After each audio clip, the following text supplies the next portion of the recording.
And then, like she said, we were starting to get some hope, and then bam, it was gone. And there's a million things we could do, but we basically narrowed it down to 2 options. I'm leaning towards one. Ashley's kind of, but basically the 2 options are.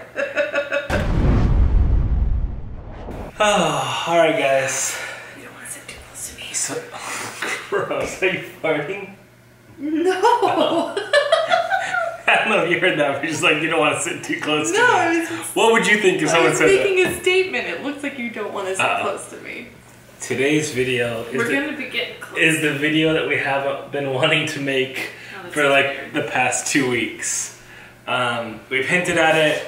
We've talked about how it's like stressful times and crazy life, blah blah blahs. So this is the video where we tell you what those blah blah blahs are. So let's go back. Let's go back in time. So for those of you that don't know, 2 years ago-ish, we started a kids channel called Let's Read Kids TV. And we did kids nursery rhyme songs and like colors, educational stuff. And things were going really well with that channel. In fact, after doing it for about a year, in combination with that channel and the vlog, I was able to quit my day job and do YouTube full time.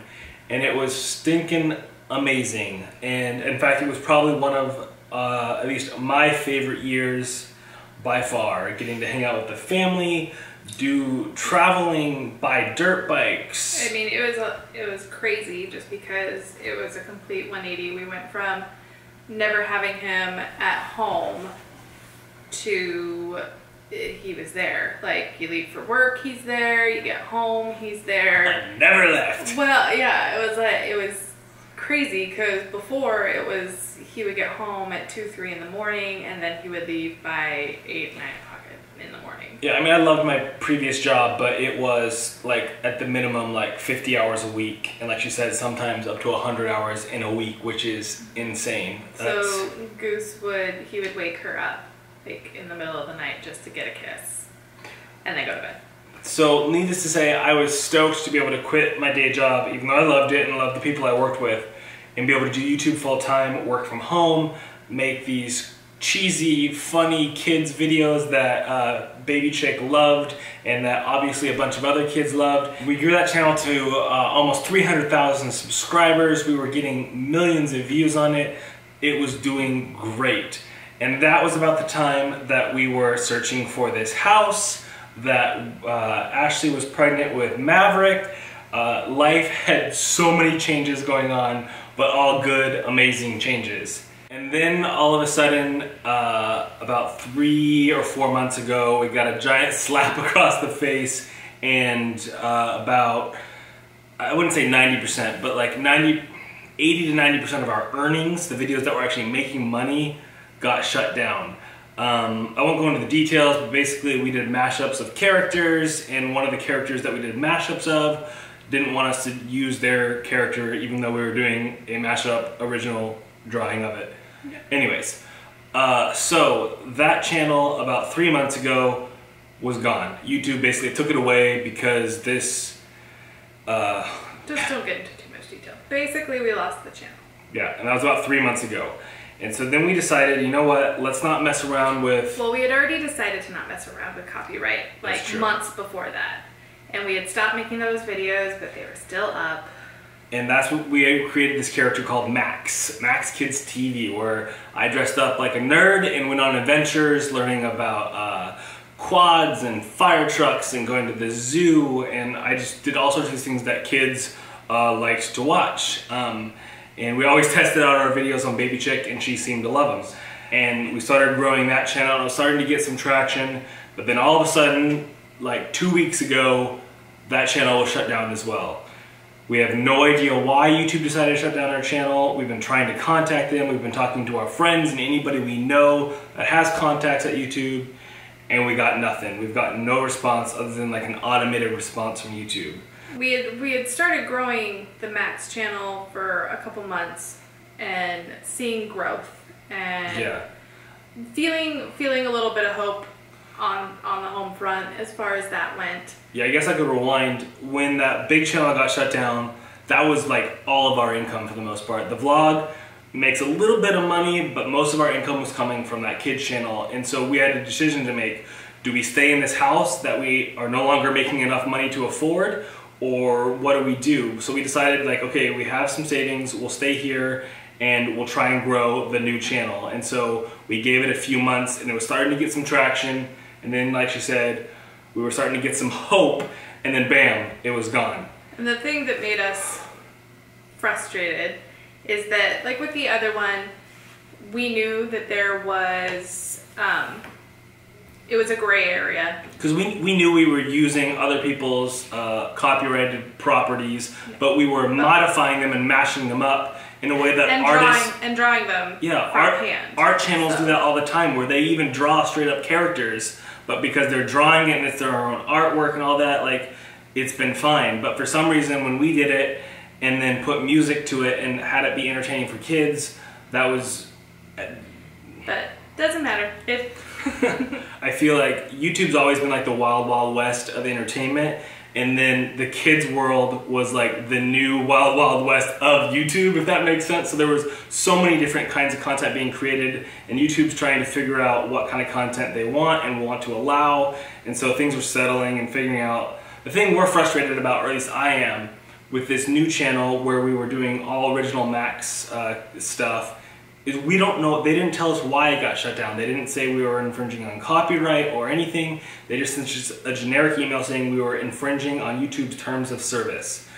And we've gotten nothing other than that. And the terms of service are so broad, and it's like, it doesn't tell us anything. So I am nervous if we wanted to start another kids channel or any YouTube channel, like, to do that, because we don't know what we did that caused them to shut our channel down. The thing is with YouTube, if you guys are in it, or if you don't know, or if you do know, we'll just go over, you get 3 strikes. So copyright strikes. So if you're copywriting, if you are infringing on any copyright, they will give you a strike. You get 3 chances, and once you hit that 3rd, then it's done. Well, the problem is... And that's what happened with our first channel, the big channel. The problem is that we didn't have any copyright. We had 0 strikes, nothing. And we shouldn't have, because it was all original stuff. And then all of a sudden, we just get a generic email.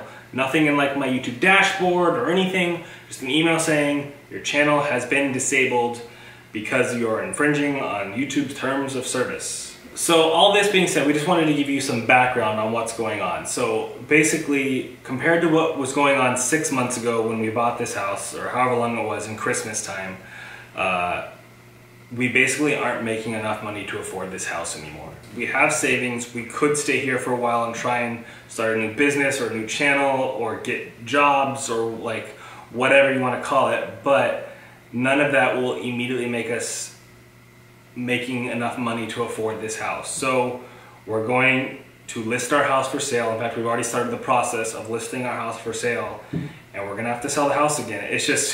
It's crazy, because literally a year ago we were doing this exact same thing with the other house, just on much different terms. It was like exciting, it was still stressful, but it was exciting. We were getting a new house and we were, you know, so hopeful, and now we're just like frustrated because we're being, basically our arms being twisted to forced to sell this house. I mean, now, we could stay. We have our savings, but we are the type of people that I know I wouldn't, and I know James wouldn't want to bleed into that much. Yeah. That's not what savings is for. That's what we originally did when the first big channel got shut down. We were dipping into our savings for the past 3 months to pay our insurance, our mortgage, buy groceries, all that kind of stuff.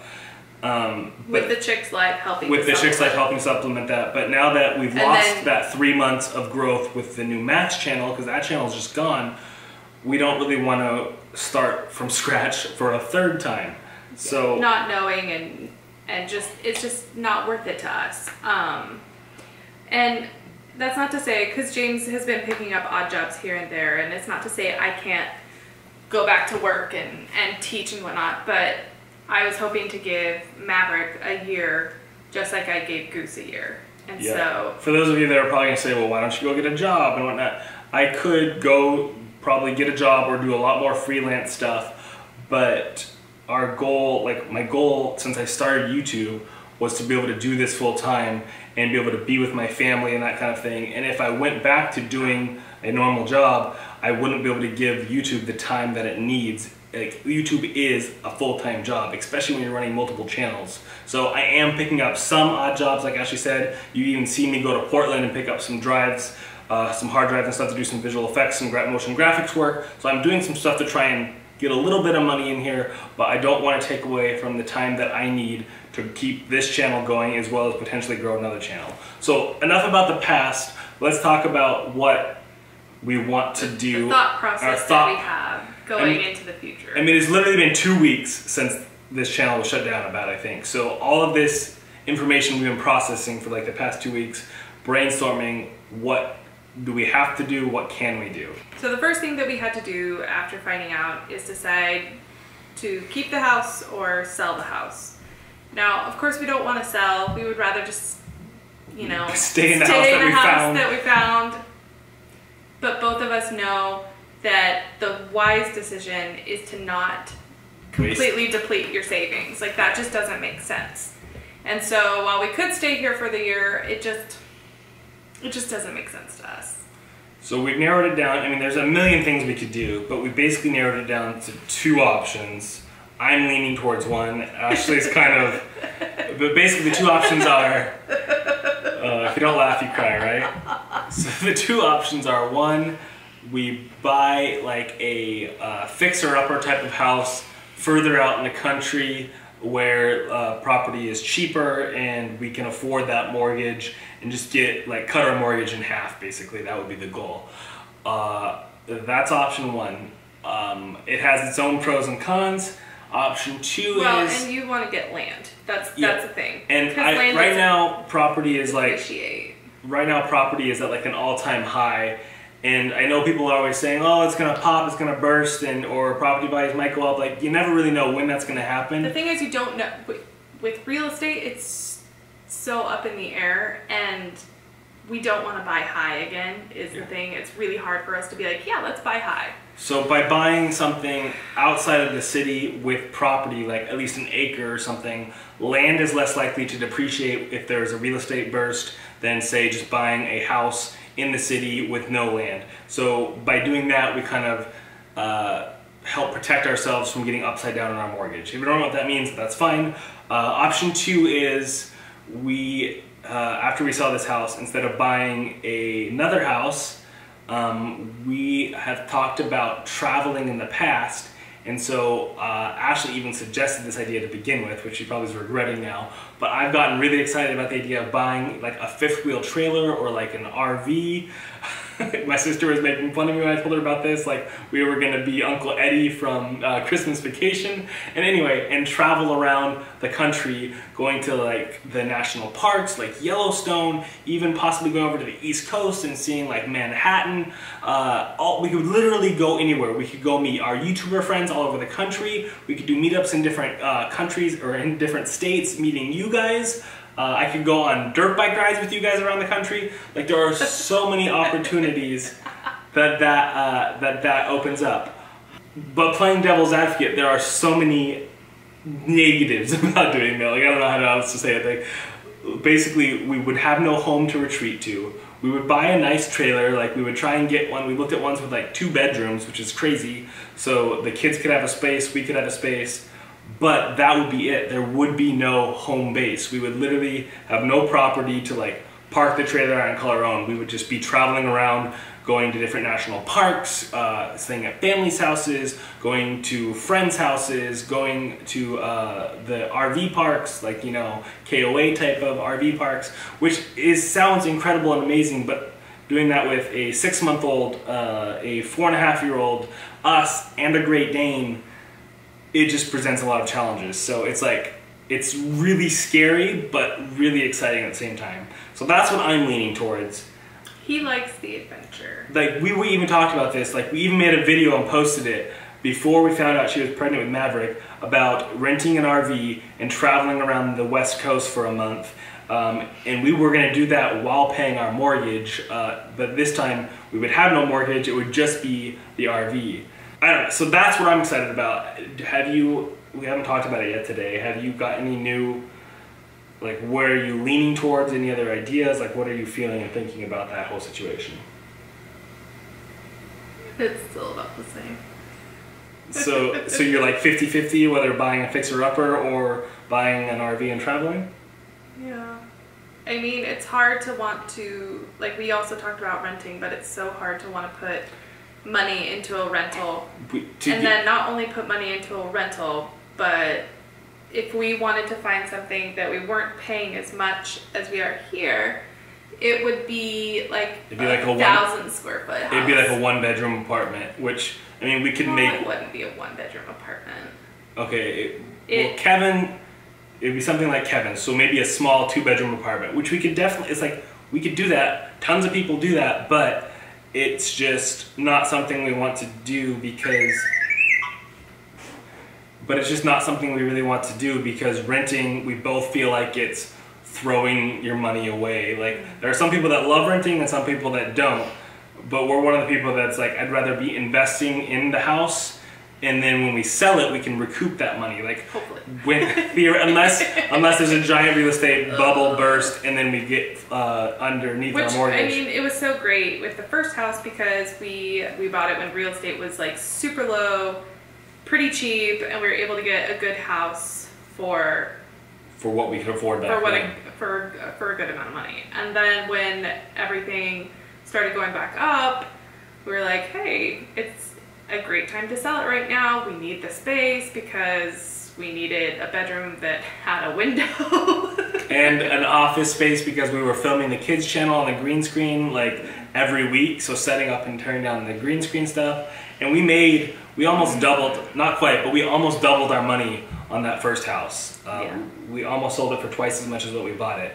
So if we can sell this house for at least what we bought it for, we have a pretty good amount of cash liquidated that we could then buy a truck, an RV, a trailer, whatever we decide to do, or put a down payment on another fixer-upper.